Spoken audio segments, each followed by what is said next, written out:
Hello everyone, dear student, and welcome you all here. I am Ankita Singh, and today we are going to discuss the second chapter of history of class 6. As you can see on your screen, the second chapter is the earliest society. The earliest society. Okay, in this chapter, as you all know that this is the first time that you are awareing with history subject, and we have done one chapter of history in which we have studied about when, where and how. History के बारे में हमने पढ़ा था first chapter में, कब कहाँ और कैसे। उसमें हमने हिस्ट्री के बहुत सारे सोर्सेज के बारे में बात कही थी। नेक्स्ट चैप्टर है जो हम अर्ली सोसाइटी के बारे में पढ़ेंगे, जो अर्लीस्ट सोसाइटी हमारी थी, सबसे प्राचीनतम सोसाइटी जो थी उसके बारे में बात करेंगे। आप लोगों ने इसके बारे में पहले भी पढ़ा है। अर्ली ह्यूमन बींग्स के बारे में हम बात करेंगे, आदि मानव के बारे में बात करेंगे कि सबसे पहले आदि मानव किस तरह से रहते थे, उन सब के बारे में बात करेंगे हम इस चैप्टर में।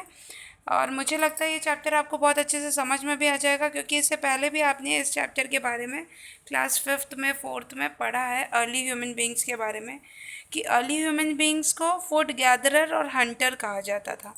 ठीक है, हंटर मतलब शिकारी और फूड गैदरर मतलब खाना इकट्ठा करने वाला, क्योंकि उसके पास ना ही घर था, ना खाने के लिए कोई सामान था, ना पहनने के लिए कपड़े थे। वो नोमैड था। नोमैड का मतलब होता है वो पर्सन जो वंडरर होता है, एक जगह से दूसरी जगह भटकता रहता है, for the search of food water and shelter and the basic necessities of the life. उसके चक्कर में ये हमेशा भटकता रहता है, इसीलिए इसको वंडरर या तो नोमैड कहा जाता है। सो डियर स्टूडेंट, जैसा कि चैप्टर से क्लियर हो गया है, द अर्लीस्ट सोसाइटी के बारे में हम पढ़ रहे हैं।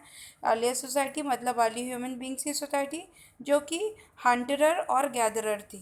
ओके, सो इस चैप्टर में हम लोग उनके बारे में पढ़ेंगे कि इनका एवोल्यूशन कैसे हुआ और इनकी दिनचर्या कैसी रहती थी, ये किस तरह से जीवन अपना यापन करते थे, और उस टाइम पे किस किस तरह के टूल्स और वेपन्स इस्टेब्लिश हुए थे उस टाइम पीरियड में, उनका शेल्टर्स कैसे थे। ठीक है, उनके आर्ट कल्चर क्या था, लिविंग कैसी थी उनकी ओवरऑल, इसके बारे में हम बात करेंगे। अर्ली ह्यूमन बींग्स ने किस किस तरह से अपने आप को डेवलप किया, हमने ये भी जानेंगे। सो यही है अर्ली ह्यूमन बींग्स का के बारे में ये चैप्टर, सेकंड चैप्टर। और इसी के साथ हम इन पूरे उसमें हम देखेंगे उनने किस किस तरह के टूल्स और अर्ली ह्यूमन बींग्स ने क्या क्या चीज़ें डिस्कवर की, जैसे कि आपने पहले भी पढ़ा होगा इसके बारे में। अर्ली ह्यूमंस जो कि एक ह्यूमंस ही थे जो कि सिंपल लाइफ्स जीते थे, और ये फूड गैदरर और हंटर हुआ करते थे। आपने देखा होगा, जैसे कि हम बताते हैं कि हम लोगों को पता है कि ह्यूमन का जो एवोल्यूशन है वो डिफरेंट डिफरेंट स्टेजेस से हुआ है। हम लोग जैसे बनमानुस के ही वंशज कहलाते हैं, जैसे बोलते नहीं कि जैसे आपने ये स्क्रीन पे देखा होगा ह्यूमन बींग्स, ये किस तरह से एवोल्यूशन इनका हुआ है।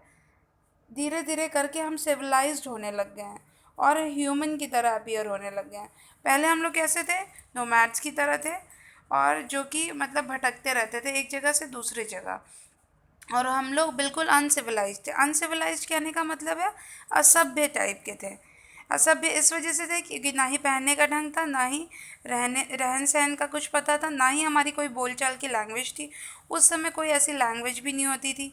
हम लोग जैसे जानवरों की तरह जीवन जीते थे, इसीलिए नोमैड्स कहलाते थे। नेक्स्ट हम लोग ये देखेंगे कि इस समय अर्ली ह्यूमन बींग्स क्या क्या डिफरेंट इनकी एक्टिविटीज़ चलती थी, और ये किस किस तरह से डिवाइडेड था। ये पूरी जो एज है अर्ली सोसाइटी की, जो पूरी एज है वो किस तरह से डिवाइडेड थी।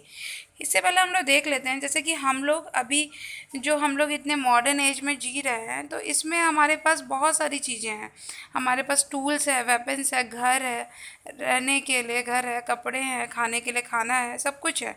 उस समय अर्ली ह्यूमन बींग्स बिल्कुल नोमैड की तरह थे, और वो उस समय शिकार पे ज़्यादा डिपेंड करते थे और चीज़ों को इकट्ठे करने में। तो उस समय भी बहुत सारे टूल्स चलते थे, वेपन्स चलते थे, हथियार होते थे, जिनसे वो शिकार करते थे और अपनी जो बेसिक नेसेसिटीज़ है उसको फुलफ़िल करते थे। तो उस टाइम पीरियड में, अर्ली ह्यूमंस के टाइम पीरियड में, जो पूरा जो एक टाइम पीरियड था वो अराउंड 5 लाख BC से 4000 BC तक का जो टाइम पीरियड था वो मेनली स्टोन टूल्स का टाइम पीरियड कहलाता था। और वो स्टोन टूल्स का टाइम पीरियड कहलाता था, उस समय वहाँ पे स्टोन के बने हुए टूल्स ज़्यादा चलते थे। औजार या हथियार उस समय बहुत पॉपुलर थे, बहुत यूज़ किए जाते थे। तो छोटे छोटे से पत्थरों को, बिल्कुल नुकीले पत्थरों का यूज़ किया जाता था टूल्स के लिए, औजार के तौर पे, और उससे शिकार वगैरह किए जाते थे। तो ये उस टाइम पे क्योंकि पॉपुलर बहुत ज़्यादा था स्टोन, इसीलिए उस पूरे जो टाइम पीरियड को स्टोन एज कहा जाता था। क्या कहा जाता था? Stone age. Yes dear student, stone age कहा जाता था उस टाइम के पीरियड को। ठीक है। और ये जो पूरा स्टोन एज था वो 3 पोर्शन में, 3 एजेस में डिवाइडेड था। एक पैलेलियोथिक एज, जिसको ओल्ड स्टोन एज कहते थे। अच्छा, स्टोन एज का मतलब है पाषाण काल। स्टोन मतलब पत्थर, पत्थर को हम एक शुद्ध भाषा में पाषाण भी बोलते हैं। ठीक है, पाषाण। और एज मतलब काल। तो पाषाण काल वो काल जहाँ पत्थर का बहुत ज़्यादा यूज़ होता था टूल्स के लिए, वेपन्स के लिए, औजार बनाने के लिए। तो ये जो स्टोन एज थी वो 3 पार्ट्स में डिवाइडेड थी। एक पैलेलिथिक एज, आप देख सकते हैं पैलेलिथिक एज। दूसरी थी मेसोलिथिक एज। तीसरी थी नियोलिथिक एज। तो पैलेलिथिक एज जो थी वो ओल्ड स्टोन एज कहलाती थी। मेसोलिथिक एज मतलब मिडिल स्टोन एज कहलाती थी। नियोलिथिक एज मतलब न्यू स्टोन एज कहलाती थी। तो ये आपको पता होना चाहिए, इससे रिलेटेड क्वेश्चन भी है। तो पैलेलिथिक एज कौन सी हुई? सबसे पुरानी पत्थरों की जो काल था। फिर मेसोलिथिक एज मतलब कि मिडिल। ठीक है। और ये क्या कहते हैं, नियोलिथिक एज मतलब कि न्यू स्टोन एज। जैसे इसमें पहले मतलब ओल्ड होता है, लिथिक मतलब स्टोन, और एज तो वही है। ऐसे ही मेसो मतलब मिडिल, और लिथिक मतलब स्टोन एज, और न्यू मतलब न्यू, और लिथिक मतलब स्टोन और एज। ठीक है। तो इसीलिए इन सारे वर्ड से बना हुआ है। पहला मतलब ओल्ड स्टोन एज, लिथिक मतलब स्टोन। ठीक है। तो ये 2 अक्षर हैं। जैसे मेसो में, मेसो मतलब मिडिल और लिथिक मतलब स्टोन, और ये जैसे नियोलिथिक है तो नियो मतलब न्यू, लिथिक मतलब स्टोन। तो ये 3 पोर्शन में डिवाइडेड है। अलग अलग टाइम पीरियड में ये अलग अलग तरह के पत्थर यूज़ किए गए हैं। जैसे कि सबसे पहले पैलेलिथिक एज जो थी वो सबसे ओल्ड स्टोन एज थी। ये जो स्टोन एज थी ये 5 lakhs से 10,000 BC तक की मानी जाती थी। और इस स्टोन एज में जो अर्ली ह्यूमन बींग्स था वो वंडरर था, और एक जगह से दूसरी जगह भटकता रहता था, नोमैड्स था। ठीक है। इसका कोई परमानेंट सेटलमेंट नहीं था, ये अलग अलग जगह में भटकता रहता था, और अच्छी खासी पॉपुलेशन थी। और ये लोग जहाँ पे इनको इनकी बेसिक नेसेसिटीज़ के सामान मिल जाते थे, ये वहीं जाके रहना स्टार्ट कर देते थे। पैलेलिथिक स्टोन एज का पिक्चर्स देख सकते हैं आप। इस तरह के स्टोन उस तरह के चलते थे, इस तरह के नुकीले पत्थर यूज़ किए जाते थे, छोटे छोटे। ठीक है। ये थी पैलेलिथिक एज। शार्प एज वाले पत्थर यूज़ किए जाते थे, क्योंकि देखिए जो शार्प चीज़ें होती हैं उससे कटिंग कर सकते हैं, हंटिंग कर सकते हैं। ठीक है, उसी से हो सकती है। तो जितने भी ऐसे पत्थर होते थे जो मतलब नुकीले पत्थर होते थे, उनको और ज़्यादा शार्प करके उनसे बनाए जाते थे हथियार। ये आप देख सकते हैं कि इस तरह के हथियार बने जाते थे, और इसी इसी को हंटिंग करने के लिए और कुछ भी काटने वगैरह के लिए यूज़ किया जाता था। तो ये एक तरह से उनके औजार थे जो उनकी हंटिंग में काफ़ी हेल्प करते थे। अच्छा, अर्ली ह्यूमंस बींग्स जो थे, इनका जो शेल्टर था और इनकी जो क्लोथिंग थी वो कैसी थी?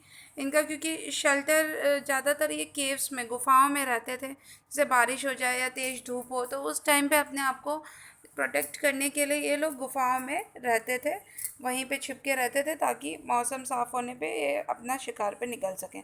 और साथ ही साथ इनके पास पहनने के लिए उस टाइम, क्योंकि सिविलाइज नहीं थे, मैंने आपको पहले बताया, सभ्य थे, तो उस टाइम पे जो पेड़ों की छाल होती थी, बार्क होती थी, लीव्स होते थे पेड़ों की, उससे बनाए हुए कपड़े ये बनाते थे, उससे ही बने हुए कपड़े ये पहनते थे। ठीक है। तो ये ज़्यादातर इनका जो शेल्टर हुआ करता था रॉक्स का हुआ करता था, मतलब कि चट्टानों के बीच में कहीं छिप जाना या उनकी आड़ में छिपना, या केव्स में, गुफाओं में छिप जाना, तो यही उनके शेल्टर्स हुआ करते थे। आप ये देख सकते हैं एक पिक्चर यहाँ प्री हिस्ट्री की एक आर्ट है, ये देखिए प्री हिस्टोरिक आर्ट। तो ये पुराने समय की एक आर्ट थी जो कि जर्मनी के म्यूज़ियम में ये पाई गई है। और वहाँ पे इस तरह के पुराने समय पे इस तरह के स्ट्रक्चर्स और इस तरह की आर्ट बनाई जाती थी। ये प्री हिस्टोरिक आर्ट है, उसका एग्जाम्पल है। जैसे कि उस समय भी लोग इंटरेस्टेड रहते थे आर्ट्स में। सो डियर स्टूडेंट, ये हमने पढ़ा था चैप्टर सेकेंड अर्ली सोसाइटी। इसके बारे में हमने अर्ली ह्यूमंस बींग्स के बारे में पढ़ा और हमने देखा कि किस किस तरह के स्टोन एज टूल्स इमर्ज हुए हैं। आगे हम पढ़ेंगे अर्ली मैंस ने किस तरह का डिस्कवरी की, कैसे कैसे उनकी लाइफ चेंज हुई, ये हम नेक्स्ट वीडियो में पढ़ेंगे।